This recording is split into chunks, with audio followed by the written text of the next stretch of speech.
The station floated in the darkness between stars. It was old, older than most civilizations that used it. The metal walls had seen 10,000 meetings, 10,000 decisions that shaped the fate of worlds. Today, it would see one more.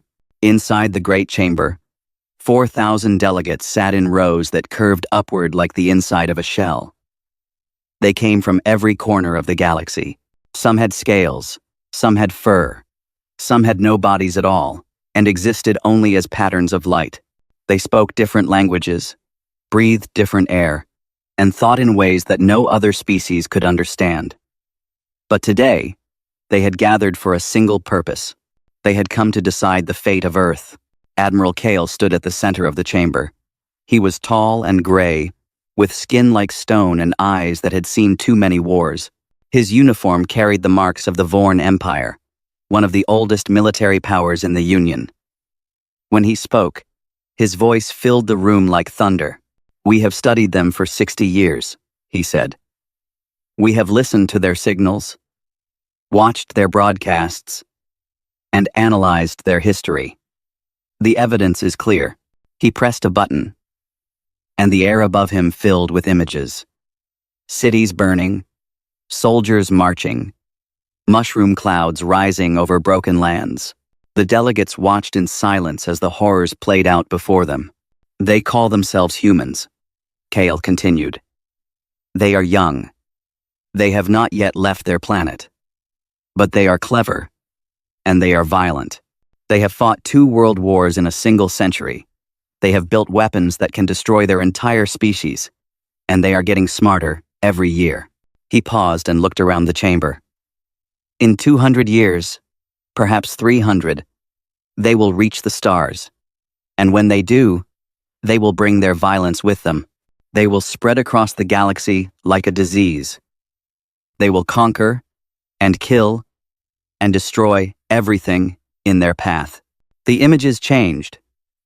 Now they showed projections, computer models of the future, human ships spreading outward from Earth, human colonies on 100 worlds, human weapons that made their current bombs look like toys. "We have seen this before," Kale said.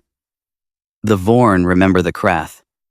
The Krath were like the humans, young and violent and full of potential. We thought we could teach them. We thought we could change them. Instead, they burned half the galaxy before we stopped them." He let the words hang in the air. Every delegate knew the story. The Krath War had killed trillions. It had destroyed civilizations that had existed for millions of years. Even now, 1,000 years later, there were sectors of space that remained dead and empty because of what the Krath had done. "We cannot make the same mistake again," Kale said. "The humans must be stopped before they become a threat. The protocol is clear. We must cleanse their world." Silence filled the chamber. Then, slowly, the votes began to appear. One by one, the delegates made their choice. The numbers climbed on the great display above the Admiral's head. Yes, yes, yes. The count grew higher and higher, until it seemed certain that the decision was made. Then a voice spoke from the upper rows. "I request a delay." Everyone turned to look. The speaker was small and thin, with pale blue skin and large dark eyes. His name was Thane, and he came from a world that had sworn off violence 10,000 years ago. His people were scholars, not soldiers. They studied the universe and kept its records. They did not fight, and they did not kill. Admiral Kale frowned. "On what grounds?" "On the grounds of incomplete evidence," Thane said. He stood up and walked down to the center of the chamber. "You have shown us the worst of humanity. Their wars, their weapons, their cruelty. But you have not shown us everything." "Pada Froder, we have shown enough," Kale said. "Have you?" Thane asked. "The humans have been broadcasting signals for over a century. Millions of hours of transmissions. You have shown us perhaps a few hundred hours. That is not a complete picture. That is a selection, chosen to support a conclusion you had already reached. Murmurs spread through the chamber. Kale's stone face did not change, but his eyes grew cold. Are you accusing me of bias? I am accusing you of haste, Thane said. We are about to destroy an entire species. 8 billion lives. I do not think it is too much to ask that we look at all the evidence first. The chamber erupted in arguments. Some delegates shouted that Thane was wasting their time. Others said he had a point.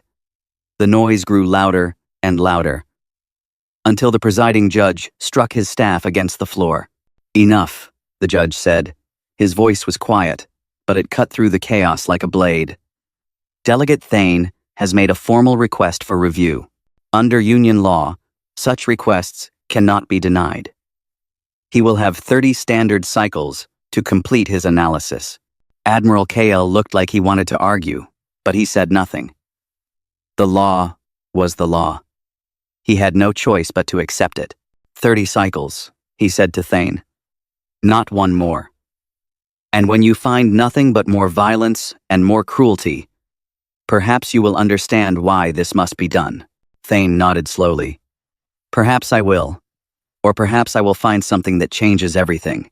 Far away, on the small blue planet that had no idea it had been marked for death, a young man sat alone in an observatory. His name was Jiho, and he had spent the last 3 years listening to the stars. Most nights, he heard nothing but static. The hiss of cosmic background radiation, the echo of the universe's birth. But tonight was different. Tonight, there was something else in the static. Something that did not belong. Jiho leaned forward and adjusted his equipment. His heart was beating fast. He had dreamed of this moment his entire life.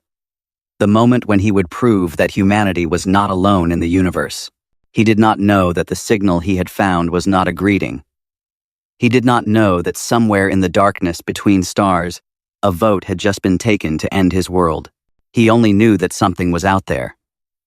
And he was determined to find out what it was. Thane worked alone in a small room filled with screens. The walls were covered with data. Millions of files that contained everything humanity had ever broadcast into space. Radio signals, television shows, emergency transmissions, music, news, advertisements. All of it had been collected over 60 years by listening stations at the edge of the solar system. For the first 10 cycles, he found nothing but evidence that supported Admiral Kale's position. He watched footage of wars that seemed to never end. He listened to speeches full of hatred and fear. He saw images of destruction that made his stomach turn. Humans, killing humans over land, over resources, over ideas. It seemed like violence was built into their very nature. On the 11th cycle, Thane almost gave up. He sat in his chair and stared at the screens and wondered if Kale was right. Perhaps some species were simply too dangerous to be allowed to survive. Perhaps mercy was just another word for foolishness. Then he found the Voyager. It was a small spacecraft, launched in 1977 by a nation called the United States. It was not a weapon. It was not a probe designed to find resources or scout for enemies. It was a message in a bottle, thrown into the cosmic ocean with no expectation of reply. Attached to the Voyager was a golden disc. On the disc were sounds and images chosen to represent life on Earth. Greetings in 55 languages. Music from every continent. Pictures of families, of cities, of nature. A map showing where Earth was located in the galaxy. The disc was a gift to the unknown. It said, "We are here. We want to know you. We hope you are friendly." Thane played the greetings over and over. He heard a voice say, "Hello," in Korean. He heard children laughing. He heard a mother singing to her baby. These were not the sounds of a species that wanted only to conquer and destroy. These were the sounds of a species that wanted to connect. He dug deeper into the archives. He found a recording from a Korean radio station in the 1,980 seconds.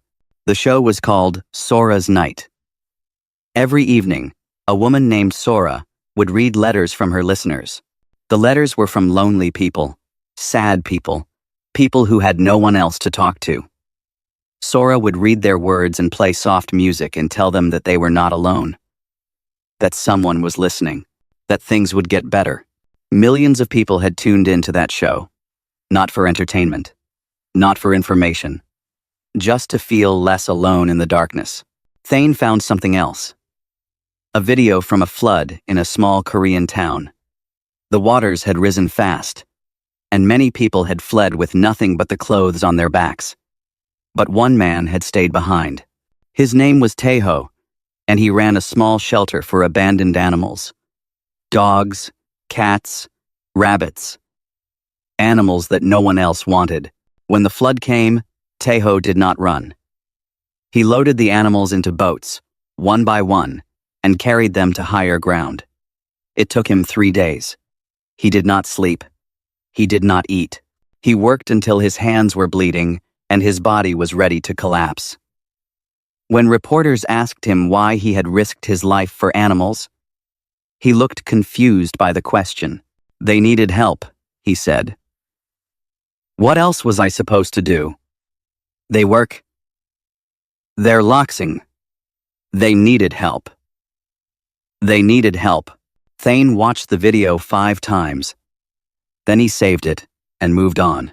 He found recordings of humans running toward disasters, not away from them. Firefighters entering burning buildings to save strangers. Doctors working without sleep to help the sick. Ordinary people pulling survivors from rubble after earthquakes. These humans had nothing to gain and everything to lose, but they helped anyway. He found music that made him weep. Songs about love and loss and hope. Melodies that seemed to reach across the void and touch something deep inside him. He did not understand all the words, but he understood the feeling. It was the same feeling that his own people had. The feeling that there was something beautiful in the universe worth protecting. He found art, paintings and sculptures, and photographs that tried to capture the wonder of existence. He found poetry that struggled to put into words what could not be spoken. He found stories about heroes who sacrificed themselves for others, about villains who found redemption, about ordinary people who did extraordinary things. For every war, there was a peace treaty. For every act of cruelty, there were 1,000 acts of kindness. For every scream of hatred, there were 1,000,000 whispers of love. The Union had only seen what was loud. They had missed what was quiet. On the 25th cycle, Thane finished his analysis. He had compiled everything. The music, the art, the videos of humans helping each other. He had organized it into a presentation that showed humanity not as monsters, but as something far more complex. A species at war with itself, yes, but also a species capable of incredible beauty and compassion. He was not sure if it would be enough. Admiral Kale had the support of most of the chamber.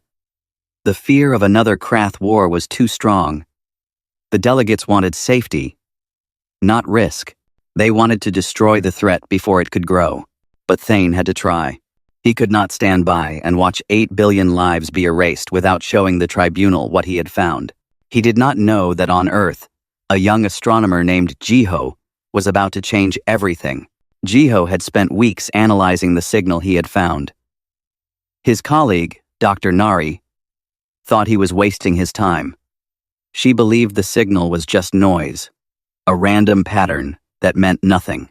But Jiho could not let it go. He knew in his heart that it was real. And then, one night, he cracked it. The signal contained coordinates.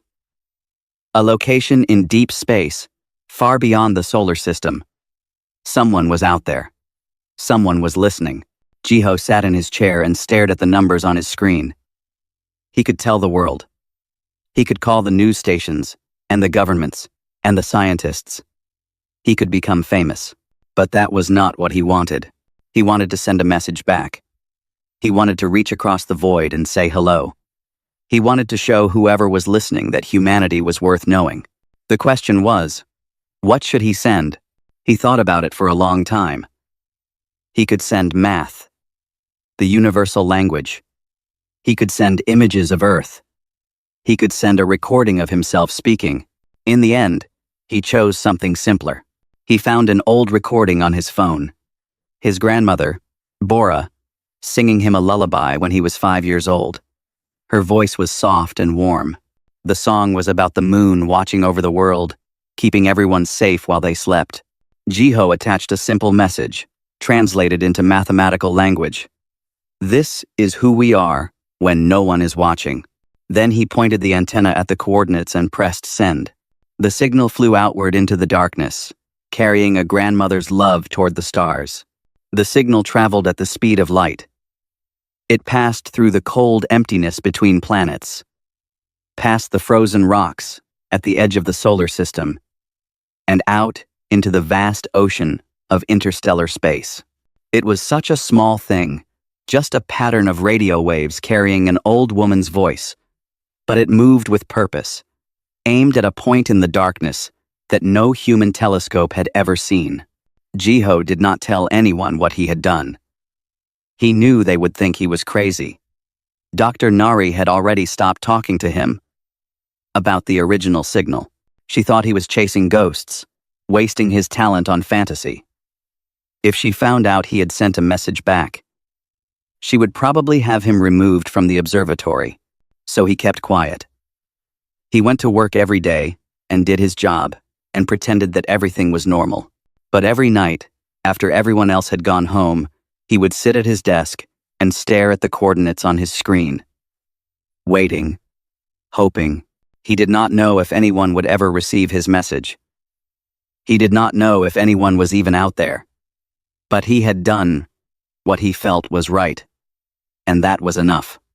Meanwhile, on the tribunal station, the countdown continued. Admiral KL spent the 30 cycles preparing for what he saw as the inevitable conclusion. He met with military commanders from a dozen empires. He reviewed the fleet positions and the weapon systems. He calculated how long it would take to reach Earth and how much firepower would be needed to ensure complete destruction. He was not a cruel being.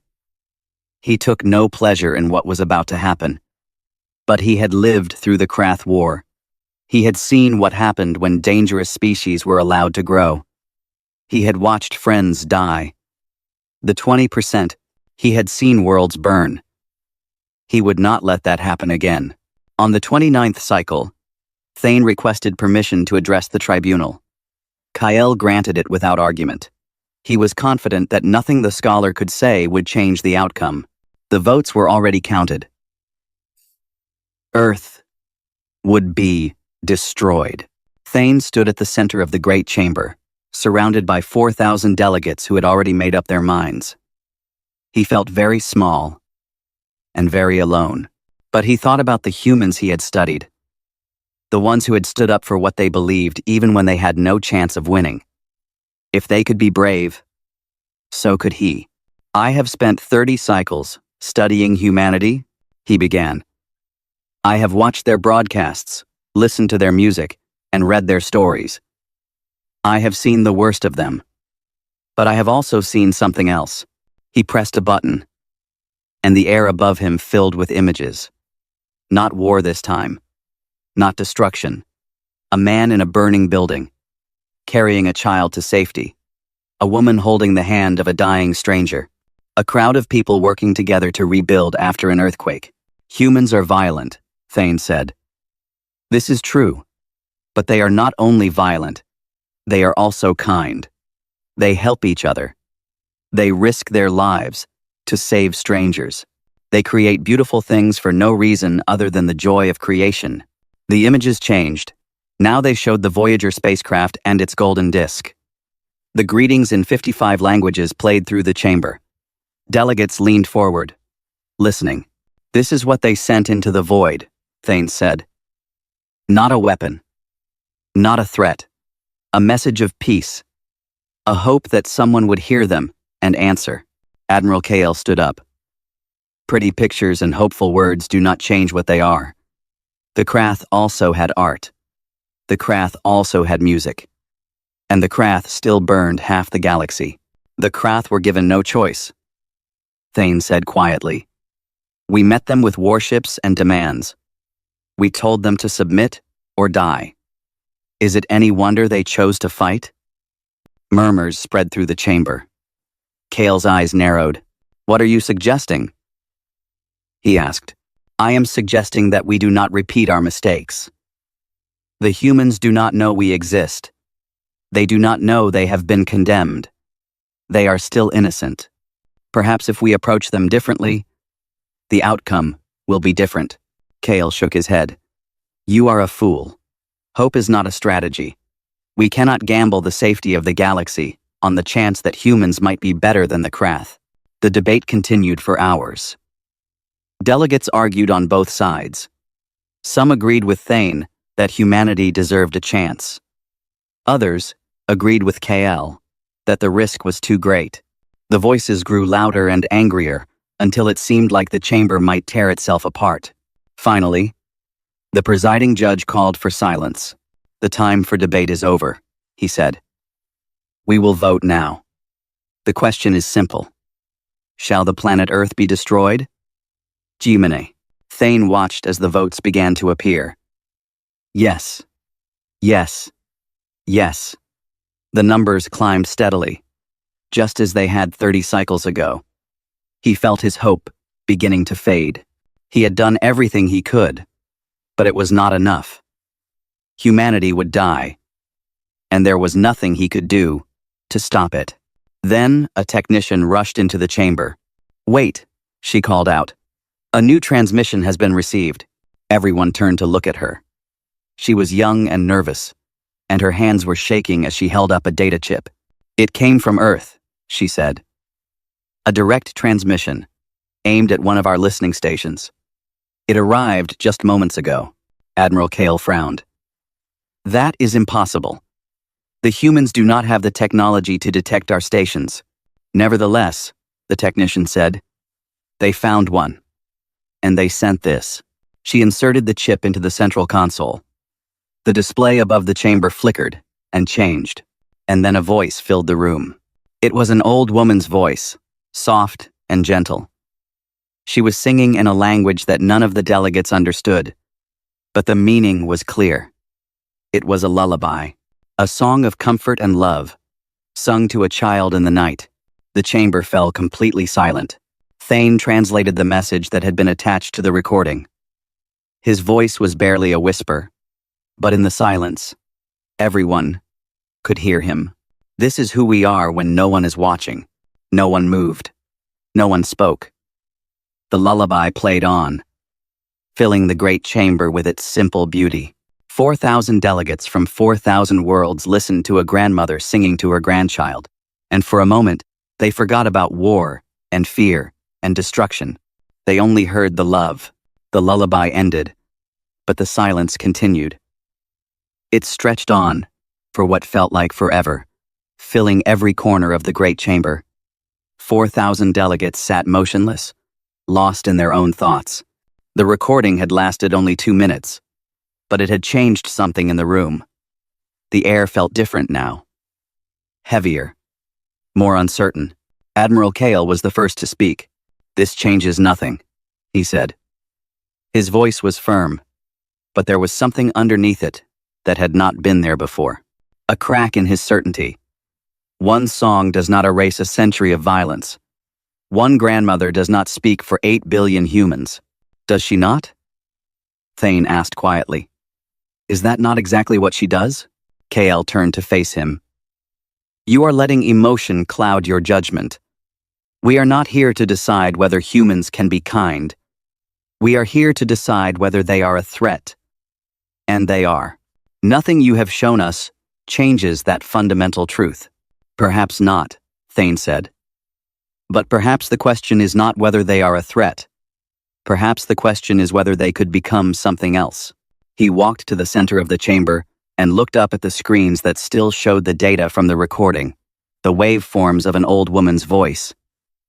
The mathematical message that had been attached to it. The coordinates showing where it had come from. A small observatory in a country called South Korea. Whoever sent this message knew we were listening, Thane said. They did not know who we were or what we wanted. They did not know that we had voted to destroy them. And yet, when they had the chance to speak to the unknown, they did not send a weapon or a warning. They sent love. They sent foolishness, Kale said. What kind of species sends a lullaby into the void? They should have sent proof of their strength. They should have shown us that they could defend themselves. Instead, they sent us the voice of an old woman. This is not wisdom. This is naivety. Or perhaps it is something else, a new voice said. Everyone turned to look. The speaker was old. Even by galactic standards. Her skin was like paper, thin and translucent, and her eyes held the weight of countless centuries. Her name was Mira, and she was the last survivor of a species that had nearly been wiped out 3,000 years ago. She stood slowly, her joints creaking with the effort. I remember when the Union came to my world, she said. Her voice was soft, but it carried through the chamber. We were young then. Young and foolish and full of anger. We had just finished a war that killed half our population. Our cities were in ruins. Our children were dying. And then, your ships appeared in our sky. She paused and looked around the chamber. You could have destroyed us. We were weak, broken, barely able to survive. It would have been easy. It would have been safe. Instead, you gave us a choice. You offered us help. You showed us that there was another way. She turned to face Admiral Kale. My species exists today because someone, long ago, decided that we deserved a second chance. Are we so different from the humans? Are they so much worse than we were? Kale said nothing. His face was like stone, but his eyes were troubled. I have lived for 3,000 years, Mira continued. I have seen species rise and fall. I have watched empires crumble and civilizations burn. And I have learned one thing above all else. Fear is a poor foundation for the future. If we destroy the humans because of what they might become, we become the monsters we claim to be fighting against. The chamber erupted in whispers. Delegates turned to each other, arguing in hushed voices. The certainty that had filled the room before the lullaby was gone. In its place was doubt, questions, uncertainty. The presiding judge struck his staff against the floor. The vote will continue, he said. But in light of the new evidence, delegates may change their previous positions. The numbers on the display began to shift, slowly at first, then faster. Yes became no. No became yes. The count swung back and forth like a pendulum, and no one could tell which way it would finally land. Thane watched the numbers change and felt something he had not felt in a long time. Hope. Real hope. Not just the desperate wish that things might be different. The humans had done something remarkable, without knowing they were being judged. Without knowing their lives hung in the balance, they had reached out with kindness. And that kindness was changing minds. Admiral Kale watched the numbers too, and felt something very different. Fear, not of the humans, but of what the Union was about to do. He had spent his entire life protecting the galaxy from threats. He had made hard choices and accepted terrible costs. He had done what he believed was necessary. But what if he had been wrong? What if the Krath War could have been prevented? What if all those trillions of lives could have been saved? If only someone had been brave enough to try something different. He did not know. He could not know. But for the first time in centuries, he wondered. The final votes were cast. The numbers stopped moving. The chamber held its breath. The presiding judge looked at the display for a long moment. Then he spoke. The motion to destroy Earth has failed, he said. By a margin of 1 vote. Silence. Then, slowly, a murmur of relief spread through the chamber. Thane closed his eyes and let out a breath he did not know he had been holding. Admiral Kale stood motionless. His face showed nothing. But inside, he felt something shift. A weight lifted. A burden released. He had lost the vote. But perhaps, For the first time in his life, losing was not the same as failing. "What happens now?" a delegate asked. The judge considered the question. "Earth will be quarantined," he said. "Observed, but not contacted. The humans will be given time to grow, to change, to prove what they can become. We will watch them. We will learn from them. And when they finally reach the stars..." He paused and looked at the screens, where the waveform of the lullaby still glowed softly. "We will be waiting to see if they are worthy of the chance they have been given." 60 years passed on Earth. 60 years of change and growth and struggle. Wars were fought and ended. Diseases were cured, and new ones emerged. Countries rose and fell. Generations were born, grew old, and died. The world kept turning, and humanity kept reaching for the stars. Jiho never received a reply to his message. He waited for years, checking his equipment every night, listening for any sign that someone had heard him. But the universe remained silent. Eventually, he stopped expecting an answer. But he never stopped sending messages. Every week, he would point his antenna at the same coordinates and send something new. Music, stories, recordings of everyday life, the sound of rain falling on a tin roof, children playing in a schoolyard, his own voice, reading poetry that he loved. He did not know if anyone was listening. He did not care. The act of reaching out was enough. He grew old in that observatory. His hair turned gray and then white. His hands became wrinkled and his eyes grew weak. But he never lost his wonder at the universe. He trained younger scientists and told them about the signal he had found so many years ago. Most of them thought he was a bit crazy, an old man chasing dreams. But some of them understood. Some of them started sending their own messages into the void. Thane watched it all. He had volunteered to lead the observation mission, and the Union had agreed. For 60 years, he sat in a hidden station at the edge of the solar system and listened to everything humanity broadcast. He heard their news and their music and their arguments. He watched them fight and make peace and fight again. He saw them take their first steps toward the stars. Space stations, moon bases, missions to Mars. And every week, he received Jiho's transmissions. The old astronomer did not know that anyone was listening.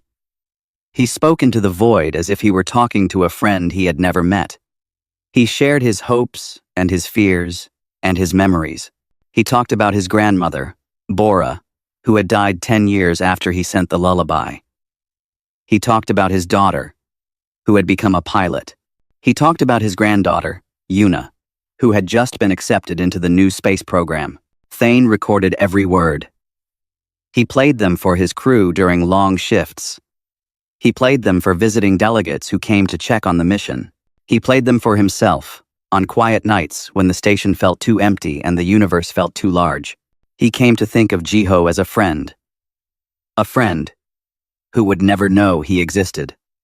A friend whose voice had saved 8 billion lives. One day, Thane received word that the observation mission was being expanded. Humanity had finally developed faster than light travel. Within a decade, they would reach the edge of their solar system. Within 2 decades, they would encounter their first alien civilization. The quarantine was ending. It was time to make contact. Thane requested the honor of being the first delegate to meet humanity. The Union granted his request without hesitation. He had earned it. On the day of first contact, Thane waited in a small ship at the very edge of the solar system. He had been preparing for this moment for 60 years, but now that it had arrived, he found himself strangely nervous. What would he say? How would he explain what had happened? Would the humans understand? The human ship appeared on his sensors. A sleek vessel named the Horizon, carrying a crew of 12. It slowed as it approached his position, and then stopped. For a long moment, neither ship moved. Then a signal came through. A voice, speaking in halting universal standard, the common language of the galaxy. Unknown vessel, this is the Earth ship Horizon. We come in peace. Please respond. Thane opened the channel. Horizon, this is Delegate Thane of the Galactic Union. We have been expecting you. Silence. Then a different voice, younger and clearer. You have been expecting us? How is that possible? Thane smiled, even though he knew they could not see him. We have been watching you for a very long time, listening to your broadcasts, learning about your species, and waiting for this day. He paused. I would like to come aboard, if you will allow it. There is much I need to tell you. And there is someone I would very much like to meet. The Horizon agreed. An hour later, Thane stepped through the airlock and into the human ship. The crew stood in a line, staring at him with a mixture of fear and wonder. He looked at each of them in turn until his eyes found the one he was looking for. She was young, no more than 30. She had dark hair and bright eyes and a name tag that read, Commander Una Park, Jiho's granddaughter. Thane walked toward her slowly. In his hands, he carried two objects.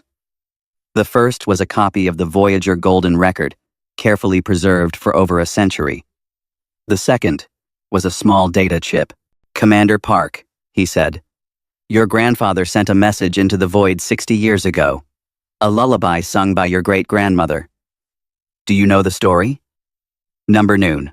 Una's eyes widened. My grandfather. He talked about that until the day he died.